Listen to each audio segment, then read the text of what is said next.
Pop Média. Ouvrons nos oreilles.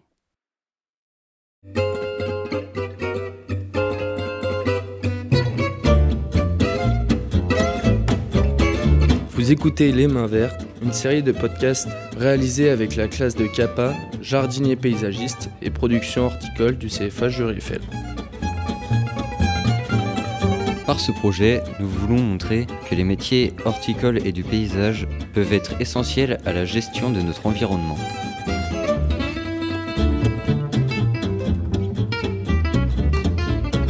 Épisode 4.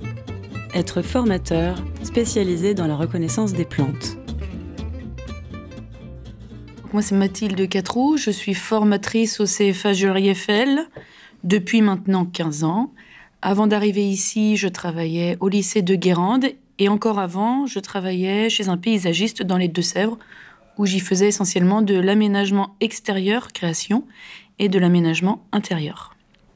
Donc ma fonction au CFA, moi je suis formatrice technique auprès du public CAPA et BPA, aménagement du paysage.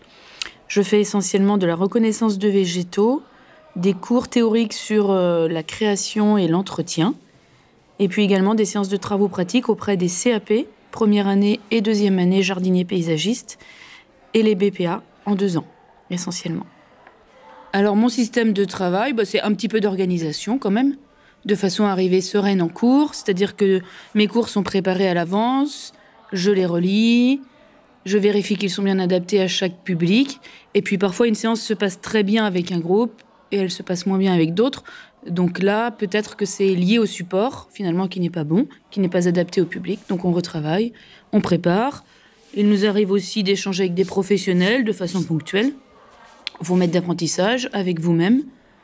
Donc voilà, en ce qui me concerne, c'est comme ça que je fonctionne. Déjà, le métier de jardinier paysagiste, c'est plutôt des saisons, on fonctionne en fonction des saisons. Et finalement, le métier de formateur également. Alors notamment pour la reconnaissance des végétaux, on essaie de faire un déroulé pédagogique en fonction des végétaux qui auront des feuilles et plus de feuilles. C'est-à-dire que les végétaux à feuillage caduc, on va plutôt les travailler en période où il y a des feuilles et les feuillages persistants plutôt en hiver. Les conifères plutôt en hiver. Après, on a une période, nous, très dense, c'est la période des évaluations.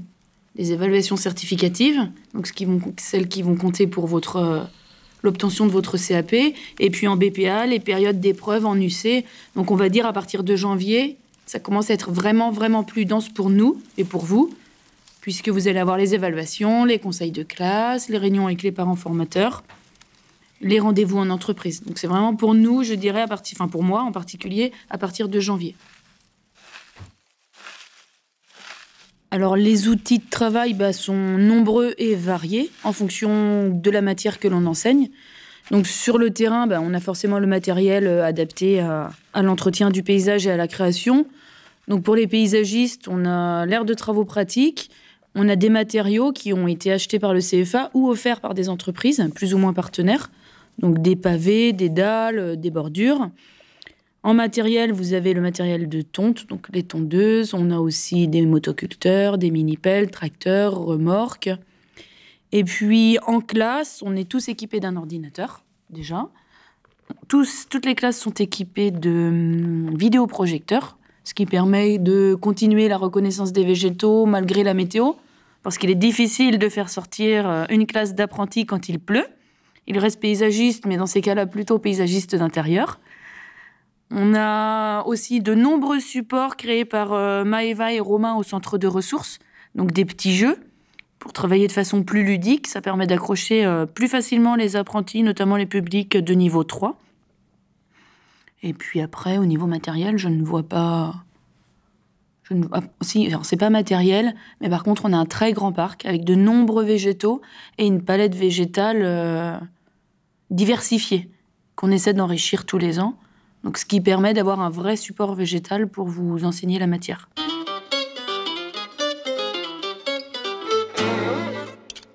On a aussi la chance au CFA d'avoir des formations pépinière, horticulture et maraîchage, et notamment les pépiniéristes. Alors là, je parle plutôt des bacs pro et des CAP, finalement, sont vraiment en lien avec les formateurs techniques, et ce qui permet aussi d'enrichir cette palette végétale.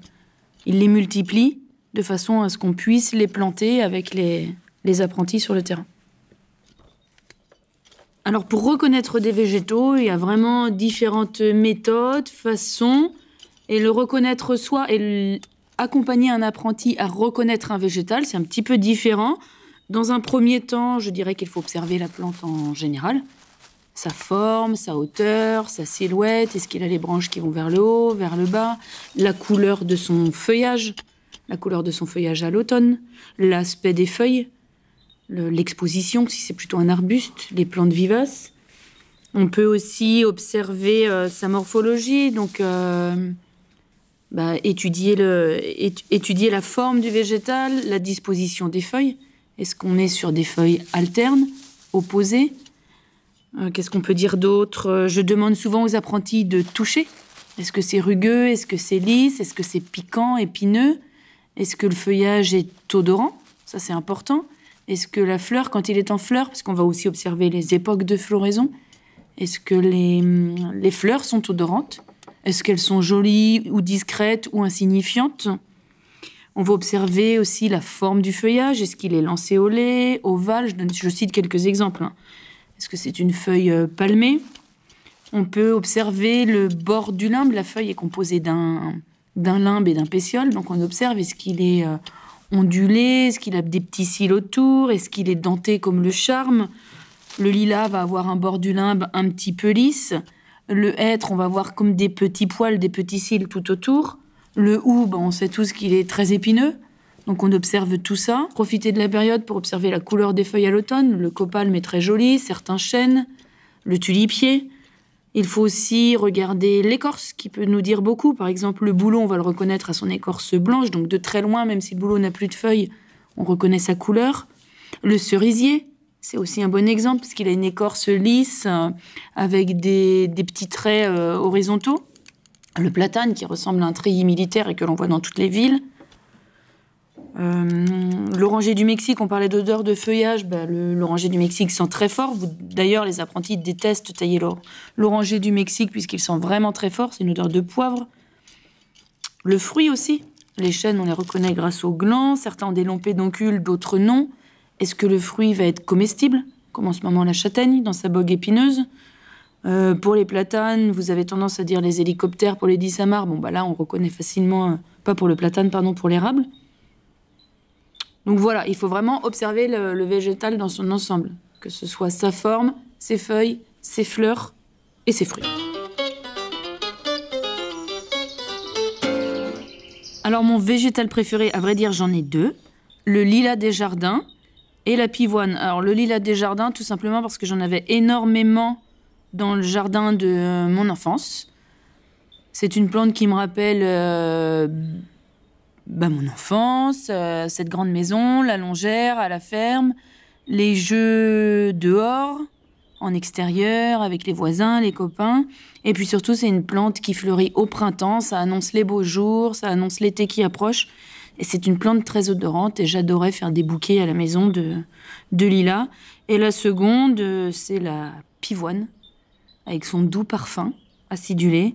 Et puis là, ça m'évoque des souvenirs avec ma grand-mère, tout simplement. Je n'irai pas plus loin dans les explications, mais ce sont vraiment les deux végétaux que j'affectionne particulièrement, le lilas et la pivoine. PlanteNet, c'est une appli que nous utilisons parfois en cours. Elle est intéressante, c'est-à-dire que si on a un doute sur un végétal, on peut le prendre en photo et l'application te fait une proposition de végétaux. Et là, ce qui est intéressant, c'est que le jeune ou la personne, un amateur, fasse la démarche de chercher les différentes propositions, d'observer et de trouver la plante. C'est pas une application que j'utilise couramment, mais elle a des intérêts pour découvrir les végétaux. Comment réviser sans se prendre la tête, comme tu dis, ou de façon efficace? Là, ça dépendra vraiment des apprentis. Comme disait mon collègue tout à l'heure, déjà, il faut s'intéresser à la matière, s'intéresser au végétal, l'observer. Alors, nous, on propose différentes possibilités, c'est-à-dire qu'on crée des jeux. Donc, à force de jouer, de répéter, la répétition est très importante. Observer différentes photos, aller dans les parcs, aller dans les jardineries, poser des questions à ses collègues sur le terrain quand vous faites de la taille notamment. Mais pour moi, c'est l'observation et la répétition, et participer un maximum en classe. Et pour la reconnaissance, pour les apprentis, leur plus grand stress, c'est l'orthographe. Donc il faut essayer de les mémoriser et plutôt de les réciter à l'oral, puisque finalement le client vous posera les questions et vous répondrez à l'oral sur le terrain. Donc no stress pour l'orthographe. La priorité, c'est de savoir reconnaître le végétal et de citer son nom français botanique. Au niveau de la reconnaissance et de la connaissance, il est important de connaître les deux noms, que ce soit botanique et le nom français. Pour moi, les deux sont importants. Et après, plus on évolue, plus le nom latin va être important. Mais à votre niveau scolaire, le nom français et le nom botanique. Conseiller un nouveau formateur ou une personne qui a envie, je lui dirais d'essayer déjà dans un premier temps. C'est pas moi qui vais lui dire de faire ou ne pas faire quelque chose. Il faudrait lui dire d'être passionné par son métier de paysagiste, si c'est formateur ou formatrice technique, passionné par les végétaux, puisque je pense que c'est la base du métier, avoir l'envie de transmettre, de partager, d'être ouvert à la différence, au handicap, être à l'écoute, être gentil et à la fois ferme et respectueux. Ça reste un métier difficile, pour ma part, qui demande beaucoup d'énergie, donc il faut être prêt. Il faut être prêt dans sa tête. Vous venez d'écouter Les Mains Vertes, une série de podcasts imaginés par Pop Media et le lycée Jules Eiffel à Saint-Herblain. Réalisation et montage, Laurie Lebroster et Léa Grieux. Mixage, Sébastien Boutin.